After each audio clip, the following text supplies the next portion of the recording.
அஸ்ஸலாமு அலைக்கும். அஸ்ஸலாமு அலைக்கும். சலாம் சார். ரைட். WhatsApp sir. போன கிளாஸ்ல இது வரைக்கும் பார்த்தோம் ஆமினா நாங்க இந்த இளமை பெயர்கள் எழுதினோமா? மரபு பெயர்கள் மரபு பெயர்கள் எழுதினோமா? ஓ. ஆ, ரைட். இதுல ஆடு, குட்டி, ஆமை, பிள்ளை, பார்ப்பு எல்லாமே எழுதிட்டோம் அப்படியா? ஓ சார். இந்த பயிற்சி செஞ்சோமா நாங்க? இல்ல. ரைட். இப்ப இதை செய்வோமா? ரைட். கமுகுக்கு என்ன வரும் சொல்லுங்க.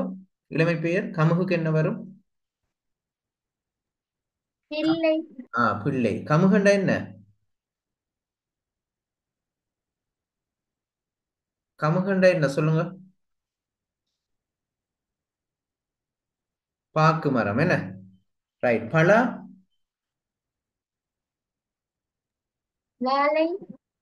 பலா என்ன? பலாடு இளமை பெயர் என்ன?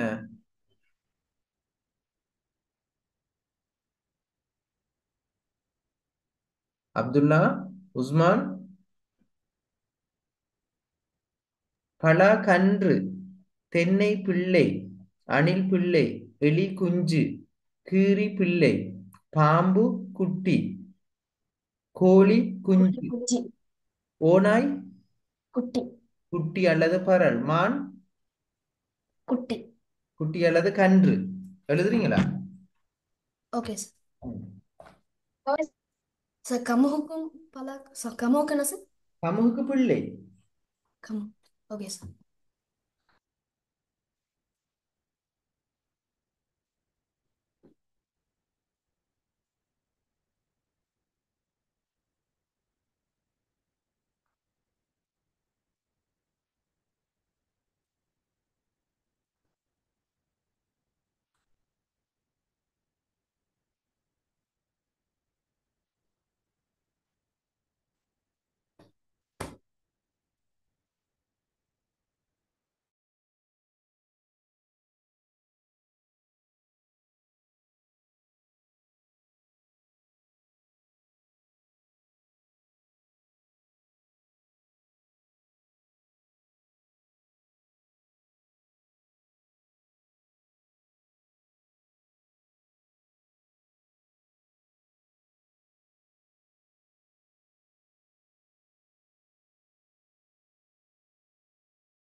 யூசுப், நீங்களா ஜாயின் பண்ணிருக்கிறீங்க வஃபான்ற பேர்ல?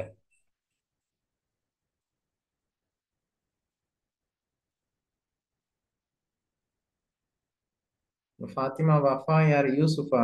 சொல்லுங்க. ஓ சார், ரைட். அவர்தான். ஓகே. இந்த ஒர்க்கை செய்யுங்க. இந்த ஒர்க்கை செய்யுங்க, தெரியாட்டி கேட்டுக்கொள்ளுங்க.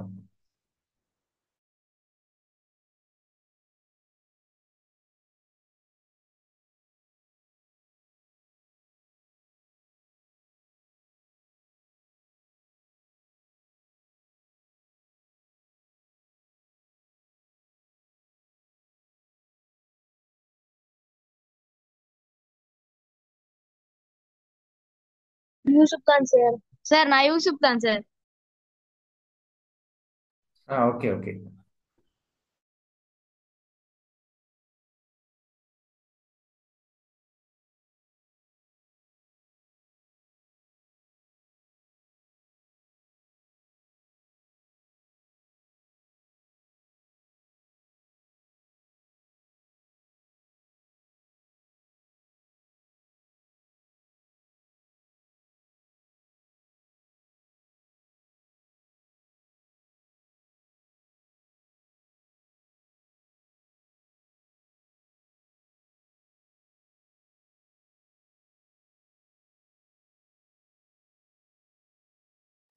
சார் என்ன செய்யணும் சார் இத?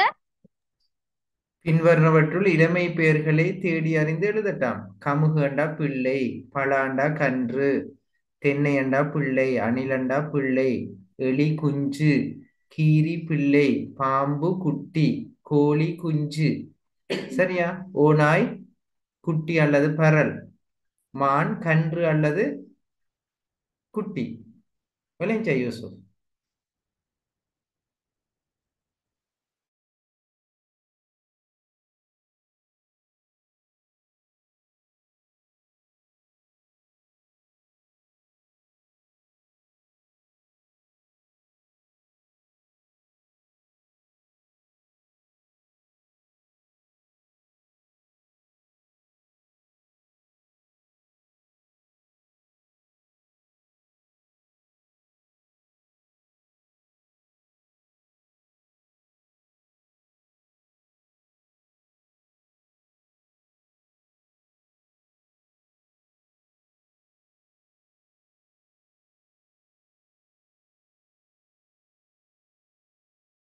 சரி. எழுதி முடிச்சாக்கள் கையை வைத்துங்க.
ரைட், ஜெயித் வாசிங்க, உங்களோட விடைகளை வாசிங்க.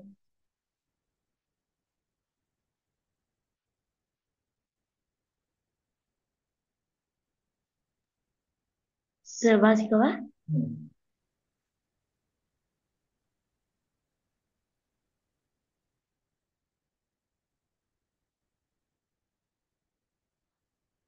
வாசிங்க ஜெயித். Okay sir.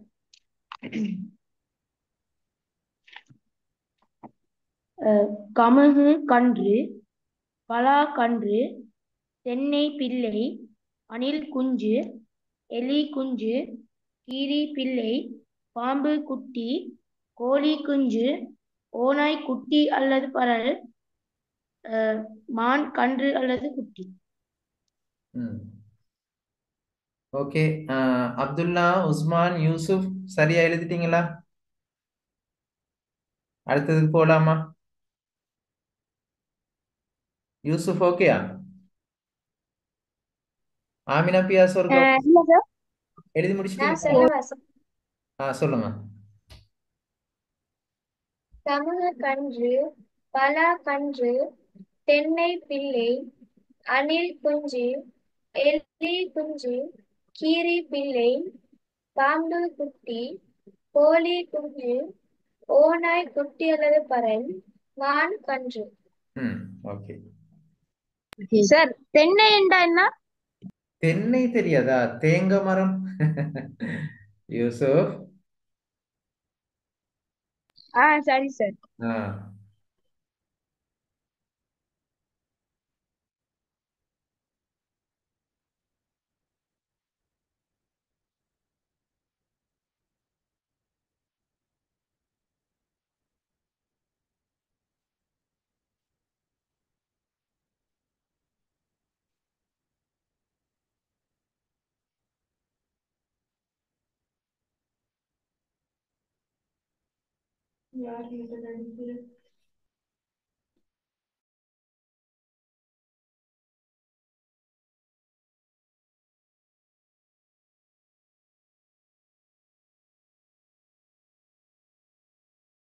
சரி நான் சொல்லவா?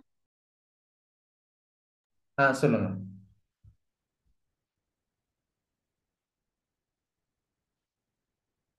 சொல்லுங்க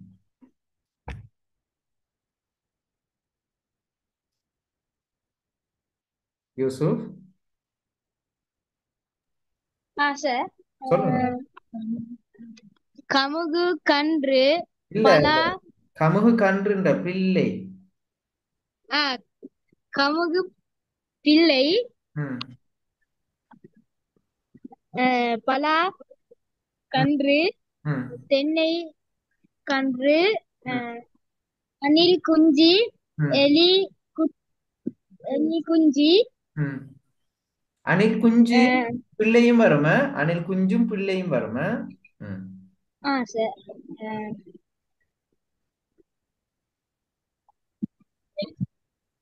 அடுத்து கீரி ம்.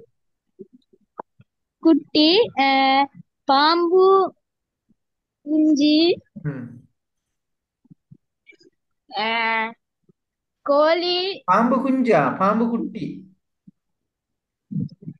ஆ, சரி சார். ம்.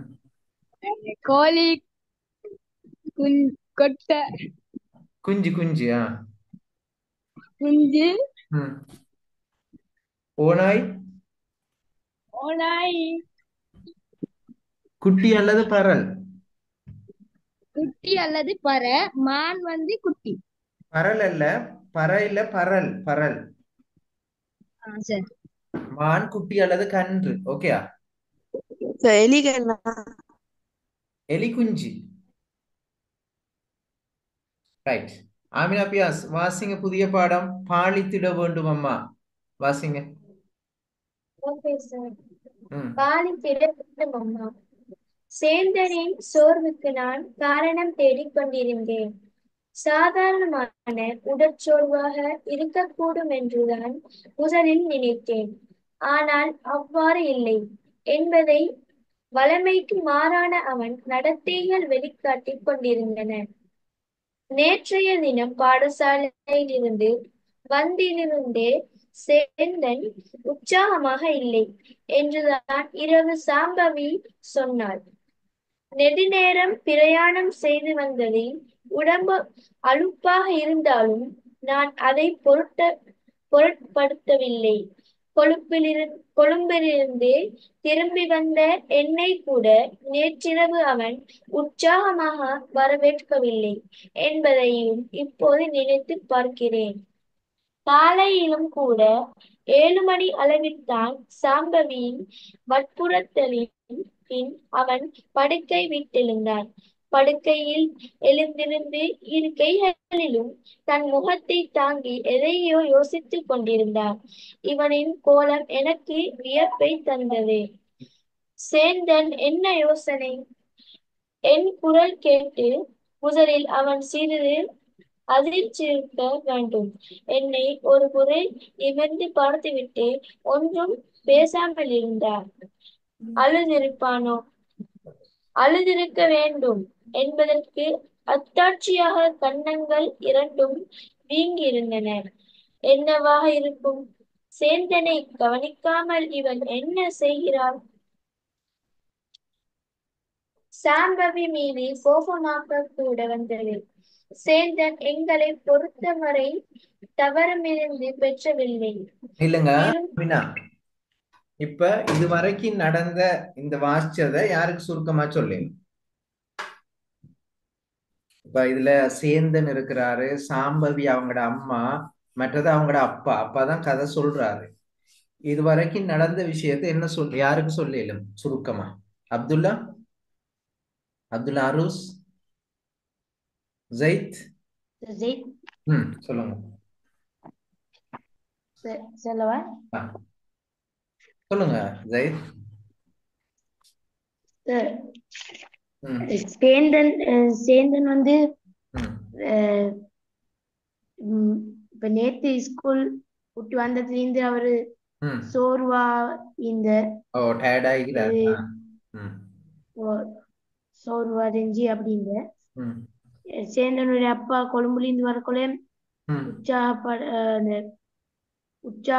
இல்லாமல் ம் இந்த ம் அவரு வந்து நீ வெள்ள யாரு அப்படின்னா சேந்தண்ட உமா வந்து வெள்ள அந்த வலுக்கட்டாயப்படுத்தி தான் அவரை எழுப்பாட்டி அப்படியெல்லாம் செஞ்ச. வேற அவரு அந்த ம் பேசினதுக்கே சும்மா ஷாக்கா இந்த மாதிரி ம் ம் ம் வெரி அப்படின்னு ஆயிடும். சரி சரி. இப்ப வாப்பாக்கு இப்ப பெரிய குழப்பமா இருக்கு. உம்மா கவனிக்கலையான்னு சொல்லி வாப்பா யோசிக்கிறாரு, அப்படித்தானே? வேற யாருக்கு சொல்லலும் இந்த கதையை? வேற யாருக்கு, இன்னொரு ஆளுக்கு யாருக்கு சொல்லலும் இது வரைக்கும் பார்த்த வரைக்கும்?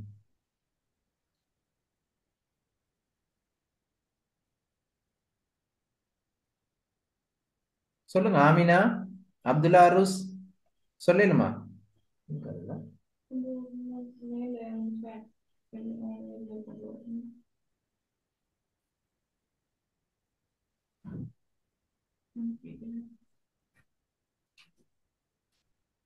பேசுங்களேன் பிள்ளைகள்.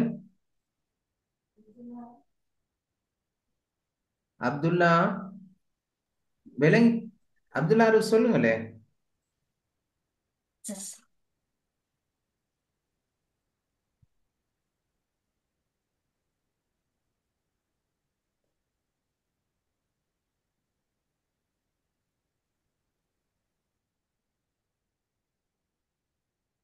பிள்ளை, நான் பேசுறது கேக்குதா உங்களுக்கு? கேக்குது சார். அப்ப சொல்லுங்களேன், அந்த கதையை மெதுவா சொல்லுங்க, நான் ஹெல்ப் பண்றேனே.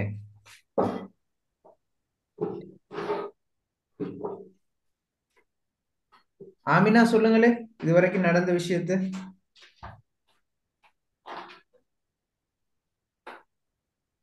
ஆமினா சொல்ல தெரியாதா?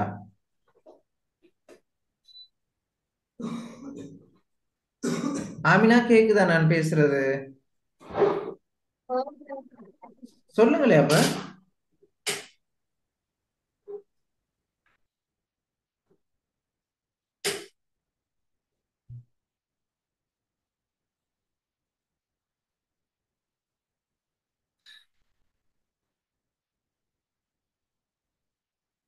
சொல்லாம நான் அடுத்த பகுதிக்கு போக மாட்டேன். யாரு சரி இன்னொரு ஆள் சொல்லணும். சும்மா வாசிச்சு வேலையே.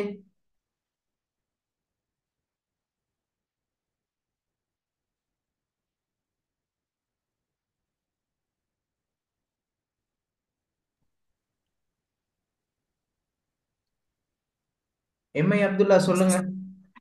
யார் சரி சொல்லுங்க. அப்துல்லா அருஸ் சொல்லுங்க. இல்லை சார், கொஞ்சம் விலங்கு விலங்குலாமாயிடுச்சு சார். இப்ப என்ன விஷயம்டா, இப்ப சேந்தன் என்று ஒருத்தர் உங்களோட கிரேட் 8ன்னு வச்சுக்கொள்ளுங்களே. அவரு ஸ்கூலுக்கு போயிட்டு வந்திருக்காரு. போயிட்டு வந்து வளமைக்கு மாறாக நல்ல ஆக்டிவா இருக்கிறவர் கொஞ்சம் சோம்பலாக இருக்கிறார். ஏதோ ஒரு சோகம் அவருடைய உள்ளத்துல இருக்கு. அப்ப வாப்பா கொழும்புல இருந்து வந்திருக்கிறாரு. வந்து பார்த்தா சேந்தன் வளமைக்கு மாறாக சோகமாக இருக்கிறத கண்டு அவருக்கு கவலை வருது. விளைஞ்சுதா? இவருக்கு என்ன பிரச்சனைன்னு அவர் யோசிக்கிறாரு. உம்மா அவரை பத்தி பார்க்கலையா, கவனிக்கலையான்னு யோசிக்கிறார். ஏன்னா அவர் வீட்டுல ஒரே புள்ள தானே. அப்படி வாப்பா இவனுக்கு என்ன நடந்ததுன்னு யோசிக்கிறார். அவ்வளவுதான் இதுவரைக்கும் பார்த்திருக்கிறோம்.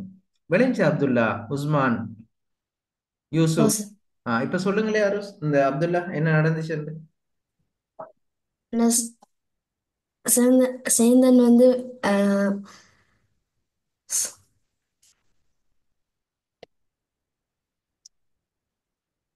சேந்தன் வந்து நேற்றைய தினம் பாடசாலையில் வந்ததுலேருந்து அவர் சோர்வாக இருந்தாராம்.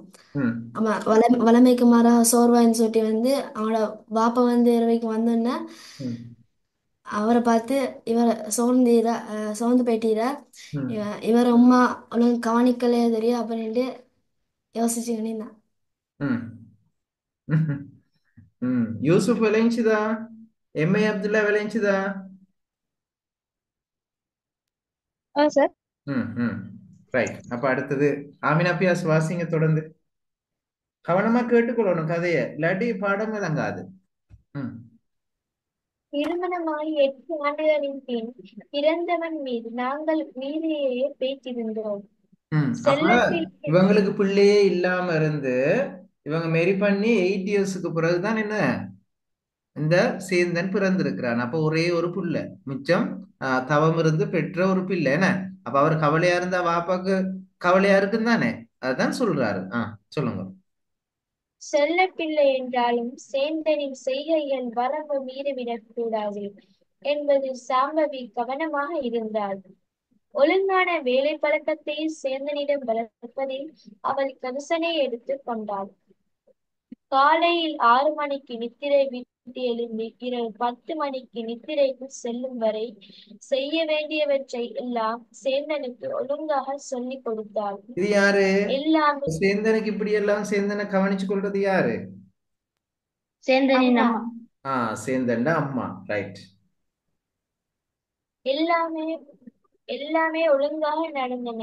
சாம்பவியின் அன்பு சேந்தனுக்கு குறைவில்லாமல் கிடைத்ததில் அவன் ஒழுங்கு தவறாமல் இருந்தான். 6ஆம் வகுப்பு படிக்கும் பிள்ளைக்கு சாம்பவி விதித்த இந்த ஒழுங்கும் கட்டுப்பாடும் சற்று அதிகம் என்றுதான் மனம் அடித்துச் சொல்லும்.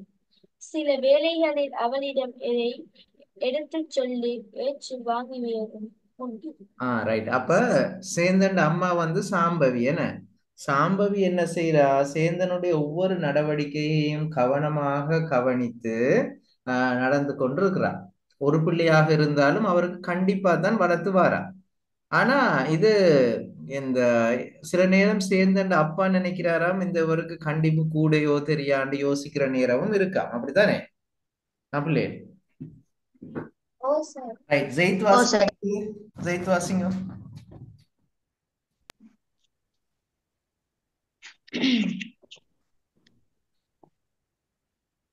சேந்து குட்டி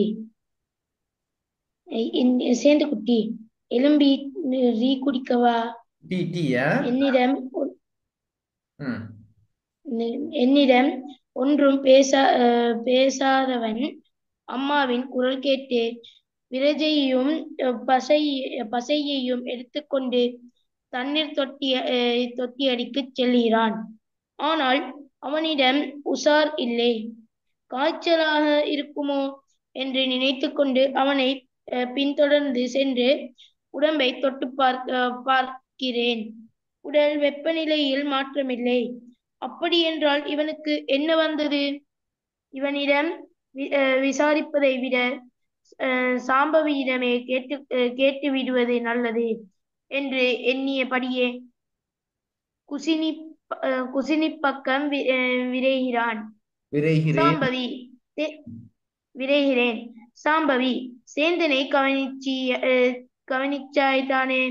ஏன் ஒரு மாதிரியா இருக்கிறான்? ரைட், நானும் ஓகே, கவனிச்சேன். ரைட், நில்லுங்க. இப்ப வடமைக்கு மாறா சேந்தன் இப்போ சோகமாகவே இருக்கிறத பார்த்துட்டு அப்ப சேந்தன் அப்பா நினைக்கிறாரு என்ன, சேந்தனுக்கு காய்ச்சலோ தெரியான்னு சொல்லி தொட்டு பார்க்கிறார். அப்படியும் இல்லை, நல்லா தான் இருக்கு, உடம்புல ஒட்டும் இல்லை. நானும் கவனிச்சேன். எலும்பின உடனே பார்த்த நான் நாடிக்கு கை கொடுத்து கொண்டு கடுமையா யோசித்துக் கொண்டிருந்தவன் ஏதோ கவலைப்படுகிறான் போலே முகம் கழுவிக்கொண்டு வரட்டுக்கும் என்னென்று கேட்டு பார்ப்போம். சாம்பவி என்னை முந்திக்கொண்டு முகம் கழுவிக்கொண்டு வந்தவனை தன்னுடன் சேர்த்து அணைத்து ஈரமான முகத்தை துவாயினால் துடைத்து விடுகிறார். ஏன் அப்பன் லீவு விட்டதுக்கு பஞ்சா இருக்கே? சேந்தன் ஒன்றும் பேசாமல் நிற்கிறார். ஏன், ஏதும் பிரச்சனையே? நான் நேரடியாகவே கேட்கிறேன். நேரடியாகவே நான் இப்படி கேட்டது சாம்பவிக்கு பிடிக்கவில்லை. நீங்கள் ஒன்றும் பேசாமல் இருங்கோ என்று என்ன மாதிரி இருக்கு, கண் சாடையால் சொல்கிறார். சாம்பவி கொடுத்த தேநீர் கோப்பையை கையில் வைத்துக் கொண்டு அதனை அருந்தாது எதிரில் இருந்த சுவரையே வெறித்து நோக்கி கொண்டிருக்கும் சேந்தனை குறித்து எனக்கு கவலையாக இருக்கிறது. இவனுக்கு உடற்சோர்வு மட்டுமில்லை, இவனின் உள்ளவும் சோர்வுற்று இருக்கிறது. இவனின் உளச்சோர்வுக்கு காரணம் கண்டறிந்து உடனடியாக பரிகாரம் காண வேண்டும். இல்லாவிடின் இதுவே இவனிடத்தில் உள நெருக்கடி ஈட்டை ஏற்படுத்தலாம். நெருக்கீடு வடுவடைந்து மன வடுவை கூட ஏற்படுத்தலாம். அதன் பின்பு இவனிடத்தில் உளவளத்துளை நடவடிக்கைகள் பயனற்று போகும். இறுதியில் எஞ்ச போவது உள சிகிச்சை மட்டும்தான். அப்போ அப்படி கவலையாக இருக்கிறத பார்த்துட்டு இவங்க அப்பாவுக்கு பெரிய கவலை. இவனுக்கு உடல்ல மட்டுமல்ல உள்ளத்துல ஏதோ துன்பம் இருக்கிறது என்று சொல்லி அவர் இந்த சேந்தனுடைய என்ன துன்பம் என்றதை பார்க்கறதுக்கு முயற்சிக்கிறார். எனது துறைசார் அறிவு குறித்து என் உணர்வு விழித்து கொண்டு என்னை எங்கே எல்லாமோ இழுத்து சென்று அழைக்கிறது. எப்போதுமே நான் இப்படி குழம்பியதில்லை. சொந்த இரத்த சம்பந்தம் என்று வருகிற போது இப்படித்தான். உணர்வின் முன்னால் அறிவு வலுவிழந்து விடுமோ? சேந்தனின் கவலைக்கு காரணம் அறிய வேண்டும். அவன் என்றுமே இப்படி இருந்ததில்லை. அவன் உடற்சோர்வையும் உளச்சோர்வையும் குறைக்கின்ற வகையில் அவனுக்கு உளவள துணை வழங்க வேண்டும். எனது கலக்கத்தை சாம்பவியிடமே சொல்லிக் கொள்கிறேன். அவள் தனக்குள் சிரித்துக் கொள்கிறாள். நீங்கள் கவுன்சிலர் என்றால் உங்களோடையே அதை வைச்சு கொள்ளுங்கோ. என்ற பிள்ளையில ஒன்றும் சோதிக்க வேண்டாம். என்ற பிள்ளையே நான் கவனிச்சுக் கொள்ளுவன். சாம்பவி சொல்வது போல என்னால் இருக்க முடியாது. சேந்தனின் நடத்தை எல்லாமே உள நெருக்கீட்டின் குணக்குறிகளை வெளிப்படுத்தி கொண்டிருக்கின்றன. மெல்ல மெல்ல அவனை இதிலிருந்து விடுவிக்க வேண்டும். சாம்பவி உளவளத்துறை பற்றி எதுவுமே அறியாதவள். இவளுக்கு எப்படி விளங்க வைப்பது? உளவளத்துணை செயற்பாட்டின் படிநிலைகள் எவை பற்றியும் அறிந்து கொள்ளாத சாம்பவியால் சேந்தனின் பிரச்சனையை தீர்த்து வைப்பது சாத்தியப்படக்கூடியதா என்று நான் யோசித்துக் கொண்டிருந்தேன். வழமையாக சேந்தனுக்கு தட்டொன்றில் உணவு எடுத்து வைப்பவள் இன்று வழமைக்கு மாறாக தானே உணவூட்டி கொண்டிருந்தாள். மெல்ல மெல்ல கதை கொடுத்தாள். ஏன் அப்பன், மார்க்ஸ் ஏதும் குறைஞ்சு போச்சே? ஒன்றை ரிப்போர்ட்டையும் காட்ட இல்ல. மார்க்ஸ் குறைஞ்சால் பரவாயில்லை, அடுத்த முறை எடுக்கலாம் தானே. சேந்தன் இல்லை என்று தலையாட்டினான். அப்படி என்றா டீச்சர் ஆறும் அடிச்சவையே? இதற்கும் மௌனம். சாம்பவி கேட்டுக்கொண்டிருக்கும் போதே சேந்தனின் கண்களில் இருந்து பொல பொல என்று கண்ணீர் வடிந்தது. நான் பொறுமையாக இருந்து கவனித்துக் கொள்கிறேன். சேந்தனின் தலையை வருடியவாறே அவனின் கண்ணீரை தன் சேலை தலைப்பால் துடைத்து துடைத்து சாம்பவி சிறிது நேரம் மௌனமாக இருக்கிறாள். விளையாடுறதும் சண்டை பிடிக்கிறதும் பிள்ளைகள் செய்கிறது தானே, அதுக்கேன் கவலைப்பட வேண்டும், உடனே மறந்து போக வேணும். சாம்பவியின் வார்த்தைகள் சேந்தனுக்கு நம்பிக்கை அளித்திருக்க வேண்டும். நேற்று நடந்ததை சொல்லத் தொடங்கினான். சாம்பவி இடையே சொல்லி அவனை ஊக்கப்படுத்தி கொண்டிருந்தார். இன்டர்வல் நேரம் நானும் மயூரனும் ஒளிச்சு விளையாடி கொண்டிருந்த நாங்கள். அவன் கதவுக்கு பின்னால ஒளிச்சிருந்தவன். அது தெரியாமல் நான் கதவை சாத்தி கொண்டு ஓடினன். கதவு இடுக்கைக்குள் அவன் விரல் நெறிஞ்சு போச்சு. தயங்கி தயங்கி சேந்தன் சொல்லி முடித்த போது சாம்பவி சமாதானம் சொன்னாள். அது நீ தெரிஞ்சு செஞ்ச இல்லை தானே அப்பன், மயூரன் ஒன்றை சிநேகிதன் தானே, நீ அவனிட்ட மன்னிப்பு கேட்டுக்கொள்ளலாம் தானே. சேந்தன் சிறிது வெம்ப தொடங்கினான். மயூரன்ற விரல் நகம் வெடிச்சு போச்சம்மா, ரத்தம் நல்லா வந்தது. பிரிஃபெக்ட் அண்ணா ஒருவர் வந்து அவனை கூட்டிக் கொண்டு போயிட்டார். சார் ஆரும் வந்து எனக்கு அடிப்பினமோ என்று எனக்கு பயமாக இருந்தது. ஆரும் வந்து அடிச்சவையே. சாம்பவியின் கேள்விக்கு கண்ணீர் புகுத்து கொண்டே இல்லை என்று சேந்தன் தலையசைத்தான். அப்படி என்றால் ஏன் அப்பன் அழுகிறாய்? மயூரன் தான் கதவுக்குள்ள கையை வச்சு கதவை சாத்தினதாக சொன்னானாம். பிரிஃபெக்ட் அண்ணாவை கேட்டனான் சொன்னவர். விரல்ல காயம் ஒன்றும் பெருசா இல்லையே. பிரிஃபெக்ட் அண்ணா கிட்ட உள்ள டாக்டர்கிட்ட கூட்டி கொண்டு போனவராம். விரல் முறிஞ்சு போகுமோ என்று பார்க்க எக்ஸ்ரே எடுக்க ஆஸ்பத்திரிக்கு அனுப்பி போட்டினுமாம். விரல் முறிஞ்சால் அவனால எழுத இயலாது தானே, அதுதான் கவலையா இருக்கம்மா. சேந்தன் சேந்தனை இழுத்தணைத்துக் கொண்டே சாம்பவி சொன்னாள். அப்பா, நீ தெரியாமல் செய்த பிள்ளை தானே. நாங்கள் எங்கட பிள்ளைகளுக்கு ஒரு நேர்த்தி வைப்போம். மயூரன் கைவிரல் முறியாமல் பிள்ளையார் காப்பாற்றினார் என்றால் வார வெள்ளிக்கிழமை ஒரு பானை பொங்கல் பொங்குவோம்.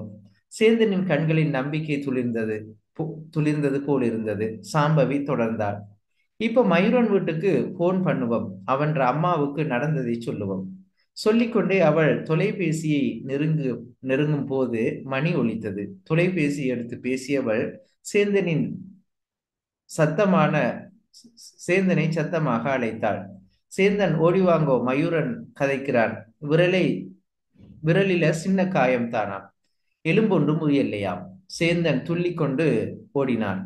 பிள்ளையாரப்பா எனக்குள் புகுந்து என்னை பார்த்து சிரிப்பது போல இருந்தது. இப்ப கதை விளைஞ்சுதா பிள்ளைகள்? சேந்தன் ஏன் கவலைப்பட்டார்னு விளைஞ்சுதா? ரைட். அப்ப தவறி என்ன விளையாடுற நேரம் மயூரோண்ட கை ஓகே. சாதாரணமா ஸ்கூல்ல இப்படியான சம்பவங்கள் நடக்கிறது தானே பிள்ளைகள், இல்லையா? அப்படியா? நடந்து சில நேரம் அடியும் வாங்குற, அப்படித்தானே அப்துல்?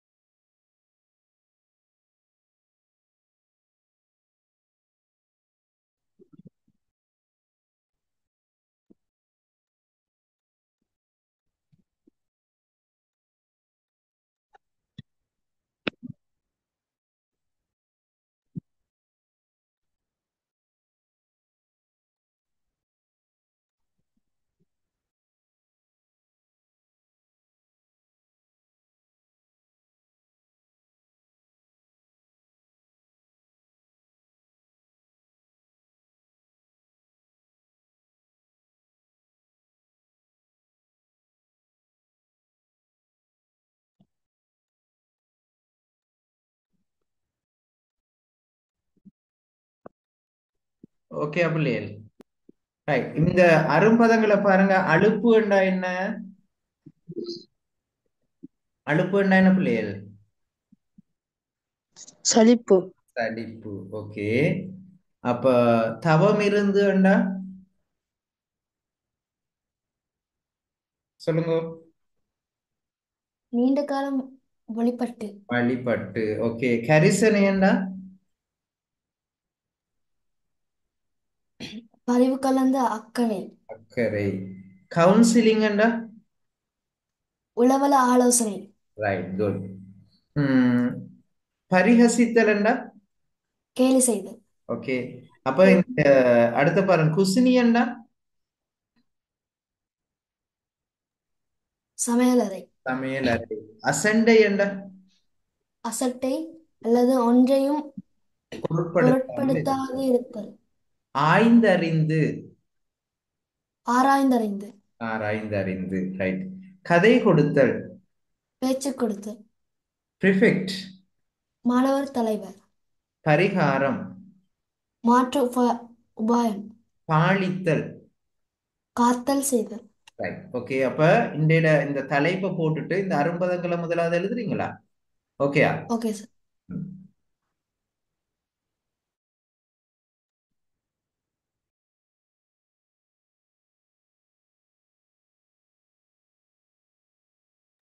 சார் தலைப்பு என்ன? அந்த யூனிட் தலைப்பு தான் தலைப்பு. சரியா? அதான் சார்.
ஓகே பிள்ளைகள், இன்ஷா அல்லாஹ் அடுத்த கிளாஸ்ல நாங்க மிச்சத்தை பார்ப்போம். அஸ்ஸலாமு அலைக்கும்.